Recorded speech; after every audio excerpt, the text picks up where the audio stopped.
We are pleased today to have Professor Stephen Riep as our featured House of Learning speaker. His address is entitled, "The Moral Universe of Martial Arts Cinema." The library sponsors 3 main lectures and lecture series: the annual Author Lecture, the House of Learning Lecture Series, and the Alice Louise Reynolds Women in Scholarship Lecture. Through these lectures, the library brings scholars and students together to engage in a civil discussion of ideas, and in so doing, the library contributes to building a learned community which fosters the faithful life of the mind. The House of Learning Lecture Series title is taken from the 88th section of the Doctrine and Covenants, verse 119, where the Lord instructs the saints to prepare every needful thing, even a house of learning. Because the library is the campus repository for the literature of all academic disciplines and scholarship, the library is well positioned to be considered BYU's House of Learning. The Harold B. Lee Library takes seriously its campus role as the intellectual heart of inquiry and knowledge, and is honored to provide this House of Learning lecture today. Now, about today's speaker. Professor Riep is an accomplished scholar of Asian culture. He received his BA in Chinese and Political Economy at the University of California at Berkeley, and his MA and PhD in East Asian Languages and Cultures from UCLA. His familiarity with Asia is extensive, including 7 years living in Taiwan as a missionary and as a Fulbright and as a Rotary International Scholar. Before coming to BYU, Professor Riep taught at UCLA and at the University of California at Davis. Among his many publications are chapters in anthologies which analyze Chinese cinema and film in the 1930s, as well as assessments of more contemporary images of the disabled in films of the Far East. In addition to his exceptional scholarship, Professor Riep is mentor to his students. Ladies and gentlemen, please join with me in welcoming today Professor Stephen Riep.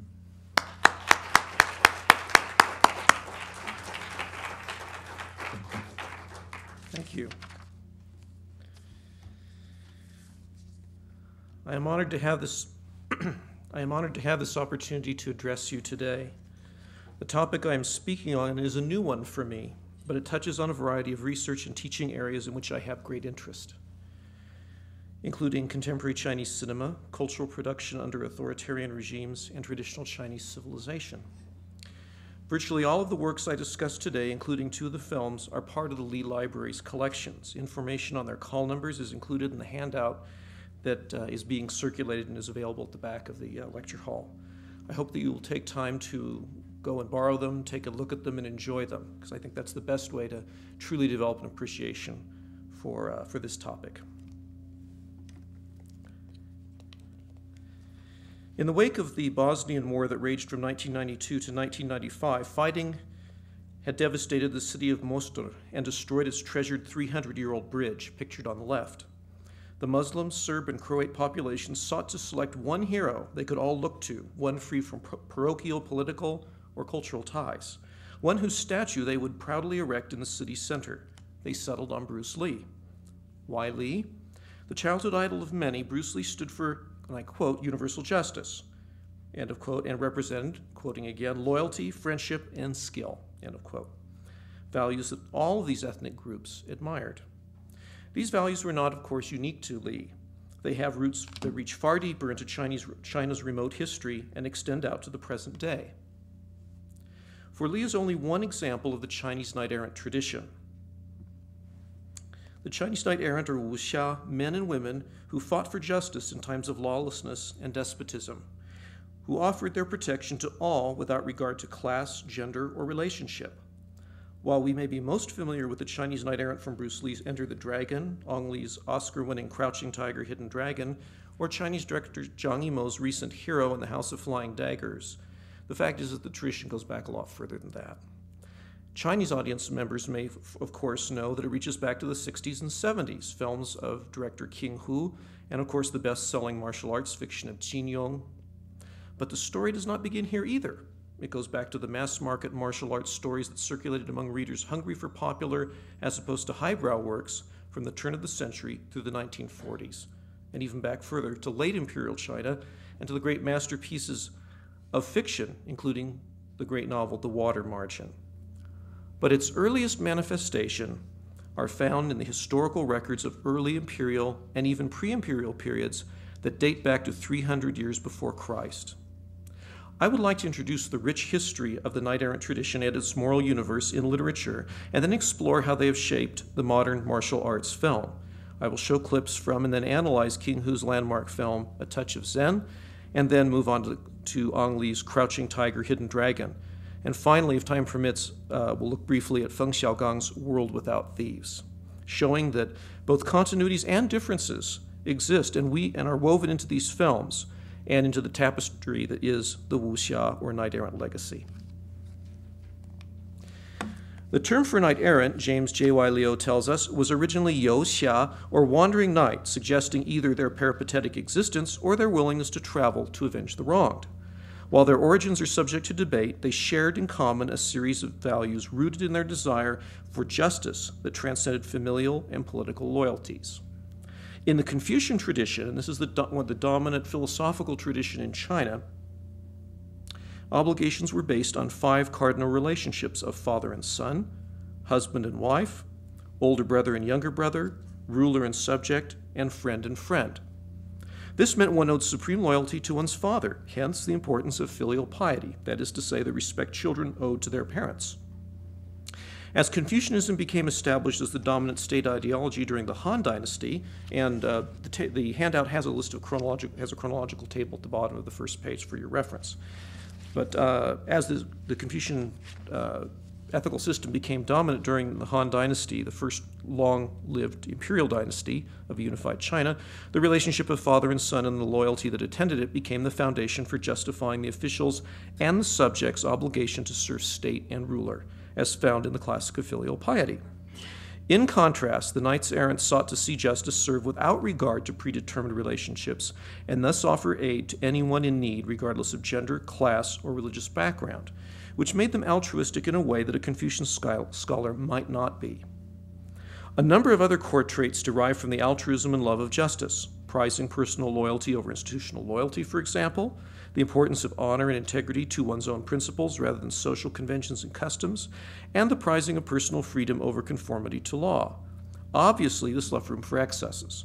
Knights errant could at times be impetuous and arbitrary, frequently sought revenge out of proportion to any provocation, punishments not fitting but exceeding the crime, to tweak W.S. Gilbert, and paid no heed to the law or to justice for society.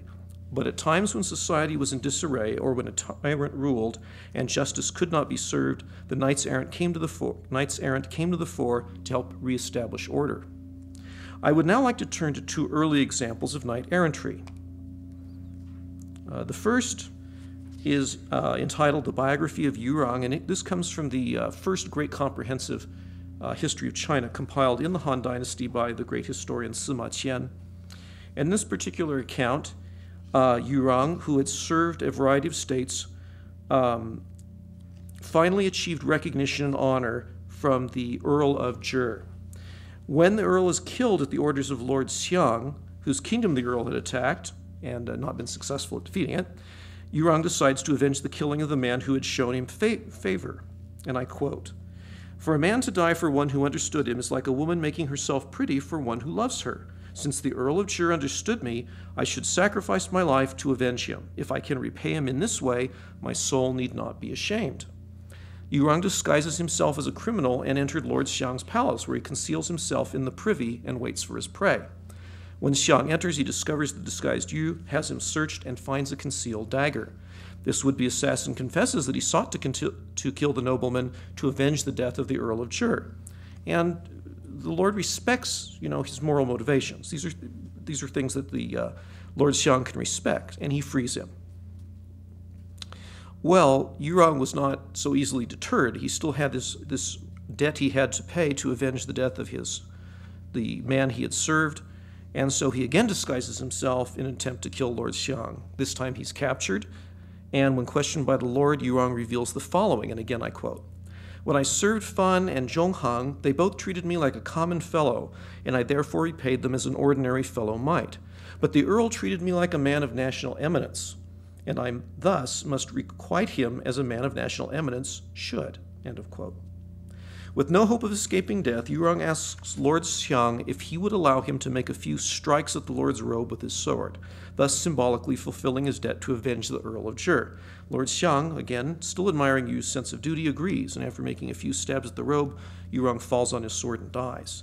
In this case, it is the personal relationship and the moral obligation and personal loyalties that stem from it that motivates Yurong to go to such great lengths to sacrifice his life in avenging the Earl. He'd served other people before. There's no reason why this particular ruler he would have to avenge if it's simply a matter of serving one's ruler. But if it's serving a ruler because he has shown you personal favor and honored you, then a bond is created.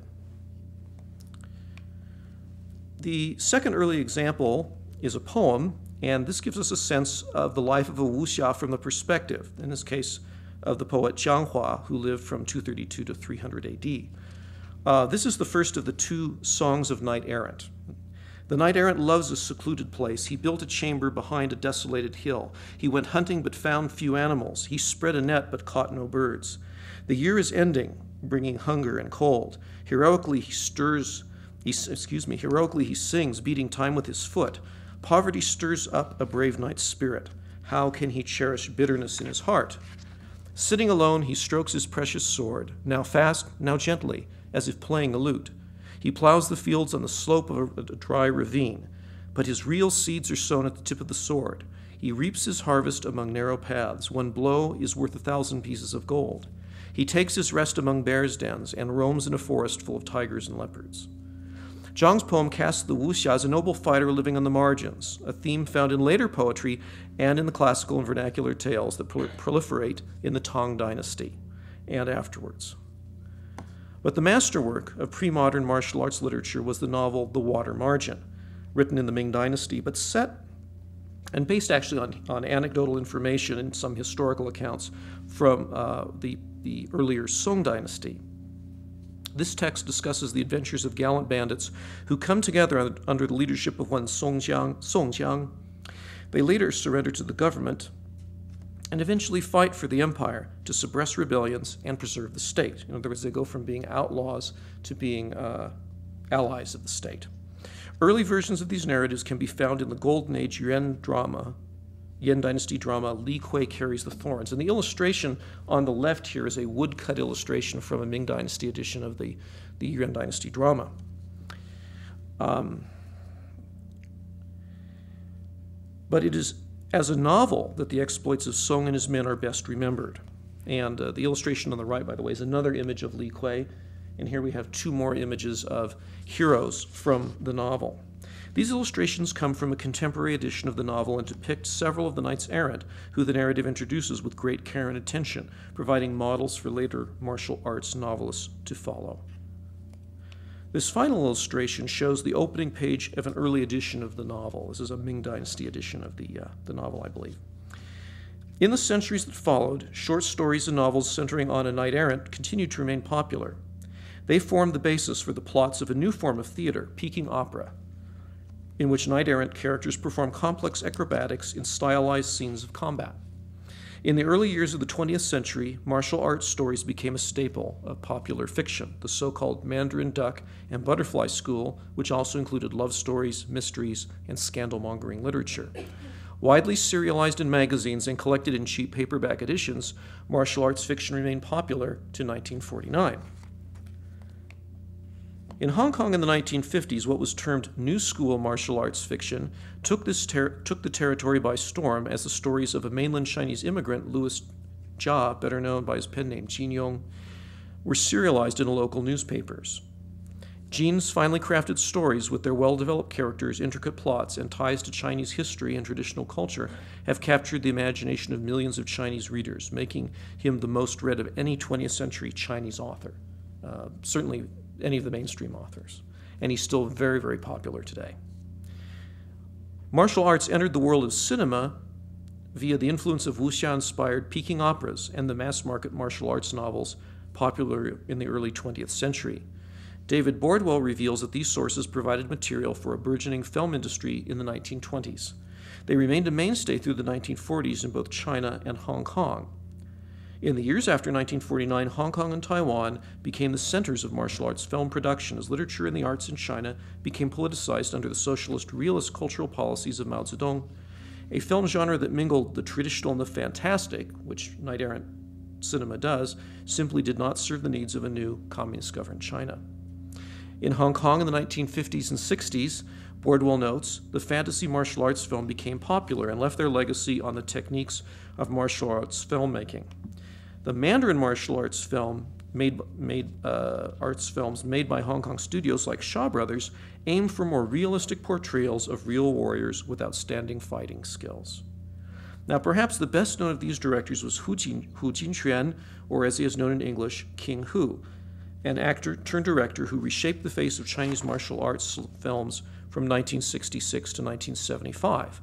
I would like to focus on Hu's 1971 masterpiece, A Touch of Zen. Before I do so, it's worth looking at these pictures. Anybody recognize this individual? That's Bruce Lee, of course. Okay.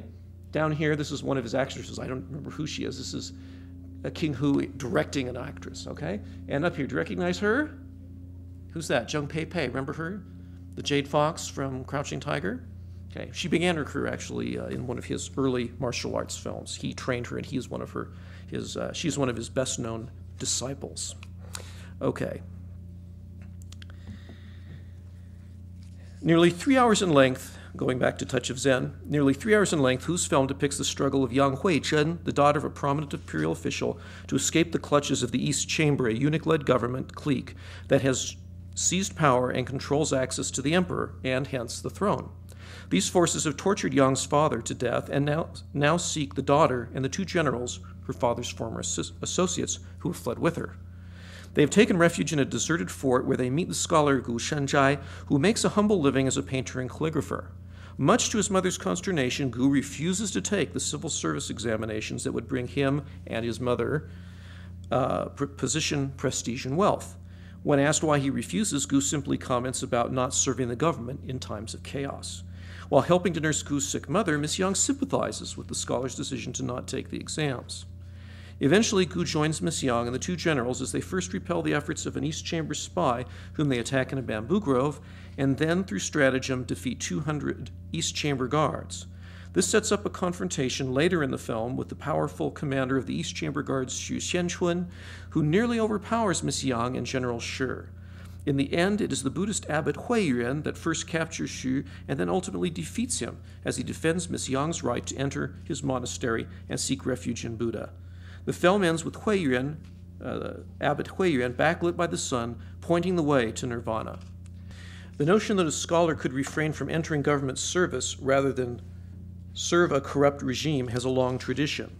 In times of chaos, corruption, and usurpation of power, scholars were justified in withdrawing from or refusing to enter the civil service. While Gu's mother may not grasp this, his noble act does impress Miss Yang. In flight from East Chamber forces, which represent corruption, authoritarianism, and tyranny, Miss Yang and the two generals that accompany her have become knights errant, since they can only preserve their lives and see justice served outside of the government-established legal system. Miss Yang's given name, Huizhen, literally intelligent and chaste, embodies two key Confucian virtues for women. In an earlier King Hu film, Dragon Inn, which was released in 1968, we meet the former imperial military officer Zhou Huai'an, who, like Yang Huizhen, fights to preserve his life and protect the innocent against the predations of the East Chamber. Zhou's name likewise has Confucian ties. His surname ties him to the Zhou dynasty and its early sage king rulers, including the Duke of Zhou, a model of Confucian virtues. His given name, Huai'an, suggests a longing for peace and end to disorder.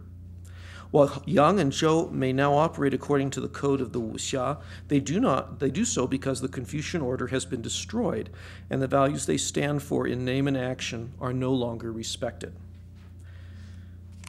As the clip we did not view, but I summarized, would have shown, Buddhist monks may choose to join forces with knights errant to protect the innocent and defeat those deemed evil.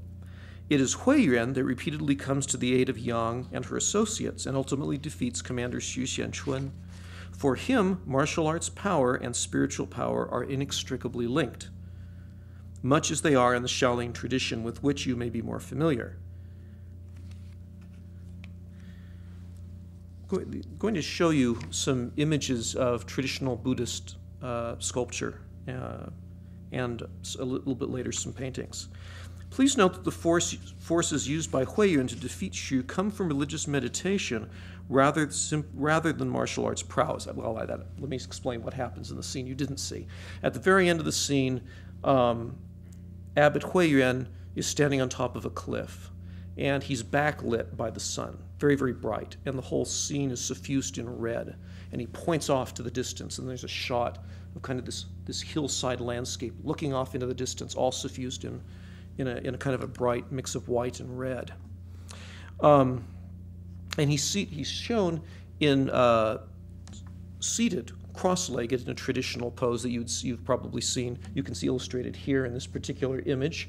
It's common. You see images of the Buddha. You see images of arhats, individuals who've achieved nirvana, bodhisattvas, individuals who achieve nirvana and remain around to help others, savior figures in the Buddhist tradition. You see him seated, and you also see him standing, both times backlit. Though the film links the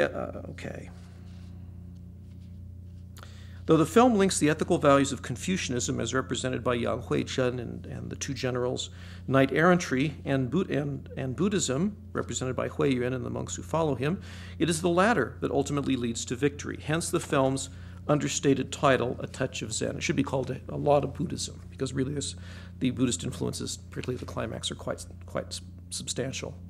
In the end, Yang Huizhen will only enjoy peace when she takes refuge in Buddha and achieves enlightenment. Now, we can make some things out of this. There's some things we can think about. I'd like to turn briefly to a quotation from James Liu's study. You've noticed I've been referring to him. He has a book called The Chinese Knight Errant, also listed on your handout. Probably one of the most important resources on this topic. And he makes the following prescient comments in his conclusion. Our survey has shown the close interrelation between history and literature, for whereas historical personages and events provided material for imaginative literature, literary works in turn have thrown light on history. If not on the periods with which they are ostensibly concerned, then on those in which they were actually produced.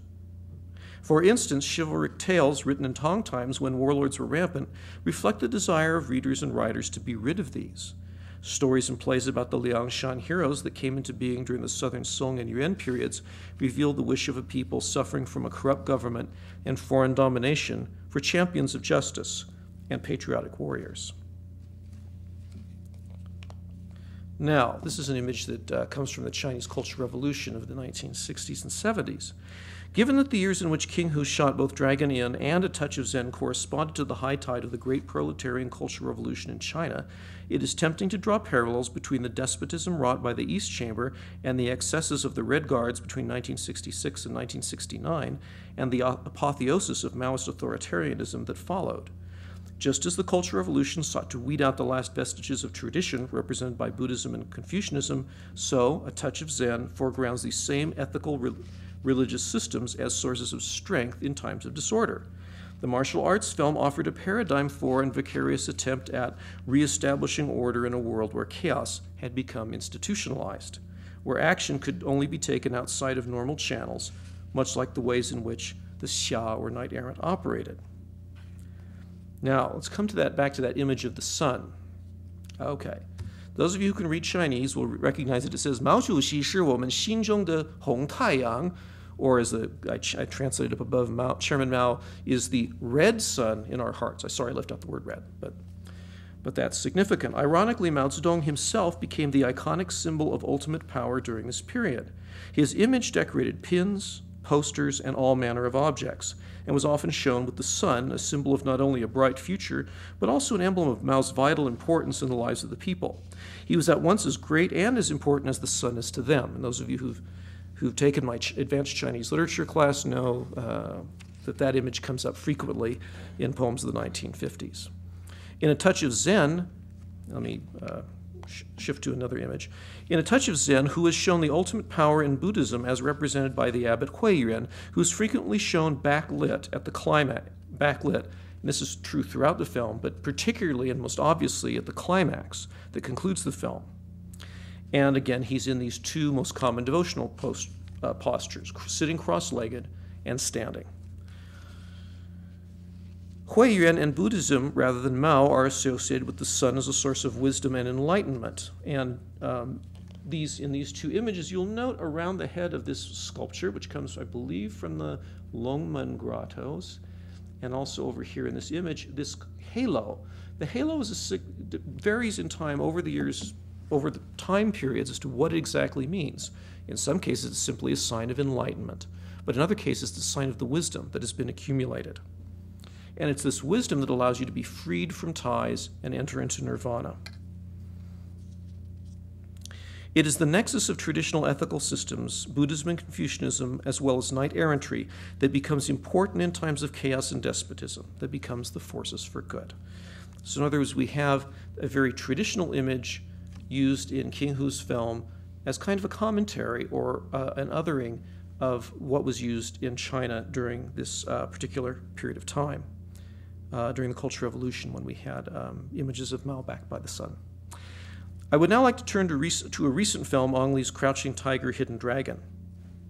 This film aims on one level to deglamorize knight errant life, as shown in interactions between the experienced female knight errant Shu Lian and the aspiring young Jun, who the viewer discovers knows far more about martial arts than she lets on.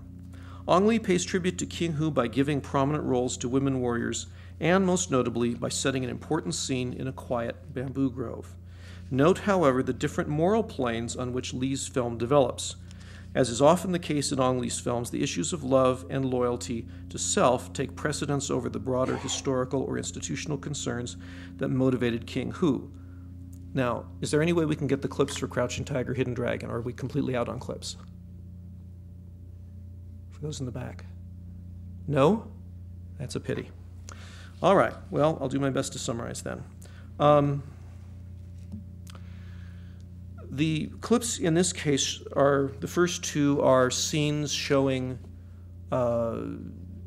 Shu Lian, the older, more experienced martial arts knight errant, with Jun, who's the daughter of a very wealthy family who's about to be married off. And we learn soon after that she's also, her nanny happens to be the evil villain, the nemesis of Shu Lian's compatriot in knight errantry, Li Mubai. And this is the Zheng Pei character, the Jade Fox. As it turns out, Jun is well trained in martial arts and is quite accomplished. And so the first two scenes, in the first two scenes, Shu Lian is trying to disabuse Jun of these romantic views of knight errants as people have these wonderful lives. And basically she says, life is tough, you sleep outside all the time. It's just not a lot of fighting. It's just not a ideal world. How many of you have seen Crouching Tiger, Hidden Dragon by show of hands? Okay, you remember the Bamboo Grove scene?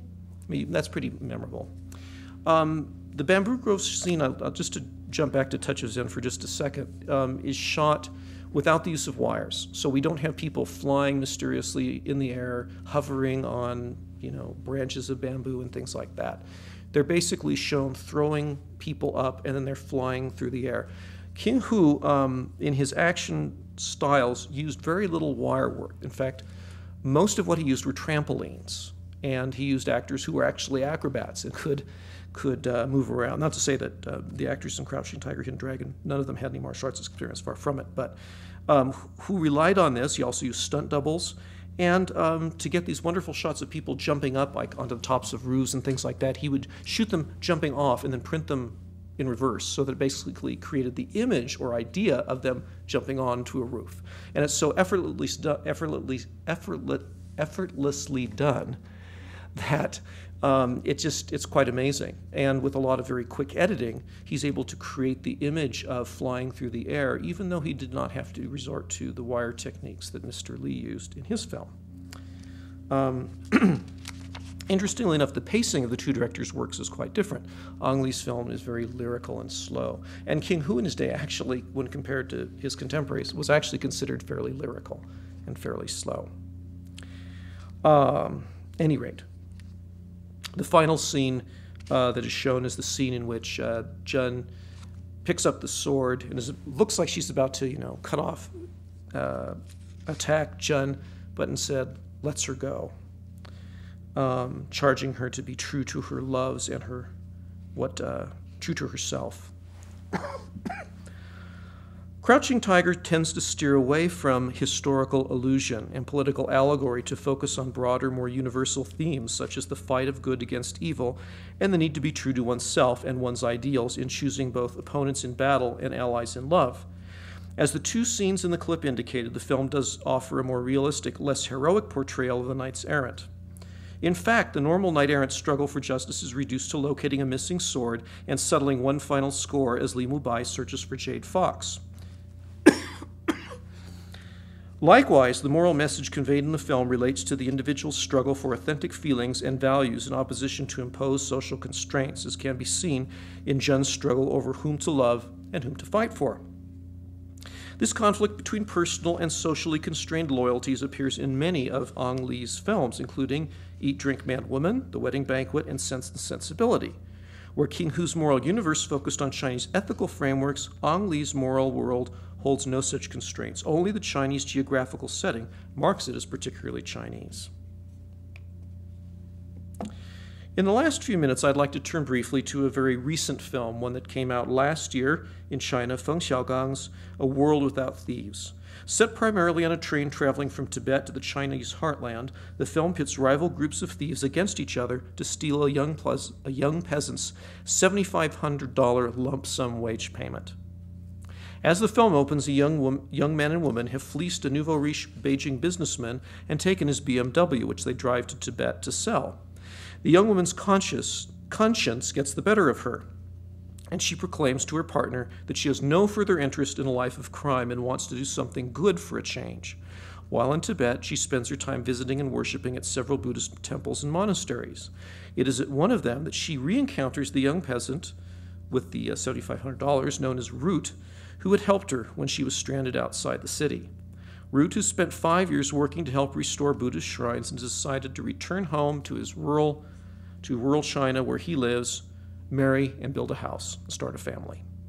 A devout Buddhist with a wholly innocent view of the world, Riep decides to take his earnings in cash with him. He could have had the money wired back, but he doesn't want to spend $20 to wire money back. Why should he have to waste that money? People are honest, aren't they? Well, that's what the whole film is really all about. He takes the money with him on the train, believing that no one would dream of stealing the money from him. As he prepares to board the train, he calls out to the crowd, "There aren't any thieves here, are there? None of you are thieves, right?" Well, this catches the attention not only of the young man and woman con artists, who Riep affectionately comes to refer to as elder brother and elder sister, but also Huli, which interestingly enough is a pun on fox, the cold and calculating head of a small band of thieves also traveling on the train. You should see the movie. He's portrayed by Ge You, who played the protagonist Fu Gui in To Live, which many of you have probably seen. He's a wonderful actor, and his performance in the movie it's just a fun movie. Elder sister takes Riep under her wing and tries to protect him, though at first elder brother seems more interested in trying to get his hands on Riep's money. But as the journey progresses, elder brother and sister take on the roles of Riep's protectors as they struggle to see that he, the lamb as he's referred to in the film, keeps a hold of his earnings and that the wolves or thieves circling about him keep their hands off. By so doing, elder brother and sister take on the role of modern-day Knights Errant as they struggle to outwit the villainous bands led by Hu and protect the innocent Riep and see that justice is served. That martial arts become the primary means by which both sides face off supports reading this film as a wuxia picture, although it is in fact much more than this. Like King Hu's film, A World Without Thieves appeals to a uniquely Chinese moral universe. In this case, a Buddhist view of the world in which people struggle to come to terms with their attachments and desires. It contrasts Tibet, a place of purity and peace, the world of innocence, with that of Greater China, the world of chaos, crime, and corruption, the world of experience. As the film nears its conclusion, elder sister, who realizes she is pregnant, tells elder brother that she has decided to abandon crime in the hope that she can save the child from the influences of the bad karma she has accrued. which stems from Buddhism's belief that actions, good and bad, bear fruit in this life or the next, and that one cannot escape their consequences. In their efforts to aid Riep, they earn good karma for performing acts of merit by protecting his money and him. And this is verified by the fact that the moral and ethical authority figure in the play, an undercover policeman, validates this by praising their protection of Riep and, in fact, doing everything he possibly can to minimize any charges that would be brought. The young man's Riep and his earnings are protected, and for at least the short term, the belief in innocence, a world without thieves, that is to say, the title, is preserved. Chinese martial arts cinema reflects a moral universe with ties to traditional Chinese culture. The values it espouses, justice, altruism, and loyalty, stretch back to much earlier phases of the wuxia tradition, preserved in the historical records, poetry, fiction, and drama. While the medium of expression has changed, the wuxia and the values these women and men stand for remain core components of Chinese culture. The examples I've discussed are but a few of them. I hope you will explore the world of the Chinese Knight Errant in literature and film. While the cultural context may be different from your own, I expect you will find the values will resonate with those that make up your own moral universes. Thank you.